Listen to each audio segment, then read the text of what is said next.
पापा, ये दीदी इतना रो क्यों रही है? 5 साल की अनीसा मोहल्ले की एक शादी में विदाई के समय अपने पिता आदर्श से बोली, बेटी, दीदी की विदाई हो रही है, इसलिए रो रही है।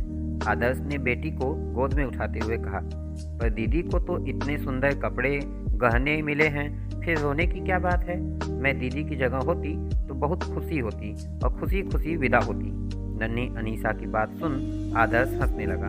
फिर अचानक उसे ख्याल आया, एक दिन उसकी गुड़िया, उसकी अनीसा भी तो ऐसे ही विदा हो जाएगी, उसके कलेजे का टुकड़ा उससे दूर हो जाएगा। ये सोचकर ही उसकी आंखें भर आई। इतनी सी है और बातें तो देखो इसकी। चलो अब पापा की गोदी से नीचे उतरो, दीदी विदा हो गई, अब जाकर सो जाओ। तभी अनीसा की माँ ज्योति बोली और उसे सुलाने के लिए ले गई। ज्योति, हमारी अनीसा भी एक दिन ऐसी ही विदा हो जाएगी ना? ज्योति के वापस आने पर आदर्श उससे बोला, उसमें तो अभी बहुत वक्त है, वैसे भी आपको क्या फ़र्क पड़ता है? आप तो पिता हैं, एक मर्द सारा दिन बाहर रहते हैं। फ़र्क तो मुझे पड़ेगा, क्योंकि एक तो मेरा उससे रिश्ता आपसे 9 महीने ज़्यादा है और मैं एक माँ हूँ। ज्योति बोली। ज्योति की बात सुन आदर्श सोचने लगा, क्या सच में एक पिता को फ़र्क नहीं पड़ता क्योंकि वो मर्द होता है? पर मर्दों को भी तो अपनी भावनाएं होती हैं। अपने बच्चों के प्रति क्या हुआ जो मर्द अपने बच्चों को पेट में नहीं रखता 9 महीने, पर उन महीनों में खुद भी तो अपने बच्चों के लिए सपने बुनता है। धीरे धीरे समय बीता और अनीसा बड़ी हो गई। आज उसकी शादी का वक्त भी आ गया। क्या बात है ज्योति, सब ठीक तो है? पत्नी को परेशान देख आदर्श ने पूछा। आज मेरी लाडो विदा हो जाएगी इस घर से, मेरा घर सूना हो जाएगा, कैसे रहूंगी मैं उसके बिना? ज्योति आंख में आंसू भर बोली। हाँ, हमारी लाडो के बिना तो ये घर काटने को दौड़ेगा, पर ज्योति, ये तो दुनिया की रीत है जिसे हर माँ बाप को निभाना पड़ता है और बेटी को विदा करना ही पड़ता है। तुम दिल छोटा मत करो और हंसी खुशी बेटी को विदा करने की तैयारी करो। आदर्श इस तरह खुद को संभालता हुआ बोला, आप तो रहने दीजिए, जाने मर्द किस मिट्टी के बने होते हैं, जरा भी भावनाएं नहीं होती आप लोगों में। पर हम औरतें कैसे खुद को समझाएं जब अपने जिगर का टुकड़ा विदा हो जाए? ज्योति सिसकते हुए बोली। ऐसा नहीं है ज्योति, अनीसा मेरी भी जान है, मुझे भी दुख हो रहा है, बस फर्क इतना है मैं अभी अपने कर्तव्य निभाने में लगा हूँ, बेटी को अच्छे से विदा कर सकूँ, अभी यही प्राथमिकता है मेरी। आदर्श बोला।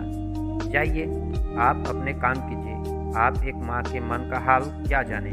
ज्योति बोली। आदर्श कुछ बोलता उससे पहले फूल वाले ने आवाज़ दे दी और वो काम करने में लग गया। कभी इधर भाग दौड़, कभी उधर। इन्हें तो ऐसा लगता है जैसे बेटी की फिक्र ही नहीं, बस सब चीज़ अच्छी सी हो, इनका नाम हो, इतना ही काफ़ी है। ज्योति सिसकते हुए खुद से बोली। दोनों पति पत्नी शादी की रस्में करने में लगे थे। ज्योति की आंख जहां बार बार बेटी की विदाई की सोच छलछला रही थी, वहीं आदर्श का चेहरा थोड़ा कठोर था। शादी की रस्में करते हुए भी उसका ध्यान इस बात पर था कि कुछ कमी ना रह जाए। खैर, सब कुछ अच्छे से हो गया और सबसे गले मिल रोती हुई अनीसा ससुराल को विदा हो गई। ज्योति बेटी की विदाई पर फपक फपक कर रो रही थी और आदर्श उसे आशीर्वाद देकर सब काम सिमटवाने में लगा था। जब ज़्यादातर मेहमान विदा हो गए तो ज्योति आदर्श को देखने लगी। उसे आदर्श कहीं नज़र नहीं आया। सो गए होंगे अपने कमरे में जाकर।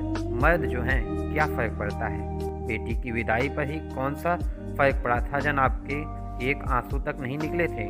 ज्योति खुद से बड़बड़ाती हुई अपने कमरे की तरफ बढ़ी, पर वहाँ आदर्श नहीं था। सब जगह ढूंढकर जब ज्योति अनीसा के कमरे में आई तो देखा आदर्श बेटी की तस्वीर सीने से लगाए फूट फूट कर रो रहा है।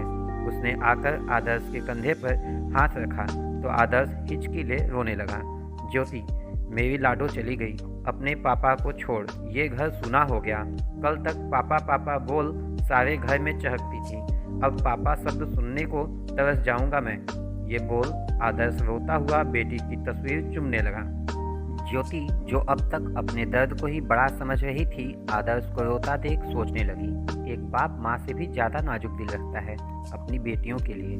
उसे शायद माँ से ज़्यादा दर्द होता है बेटी की विदाई पर। फ़र्क सिर्फ इतना है कि वो पहले जिम्मेदारी निभाता है, तब जाकर अपने आंसू बहाता है, वो भी अकेले में, इसलिए वो कठोर कहलाता है।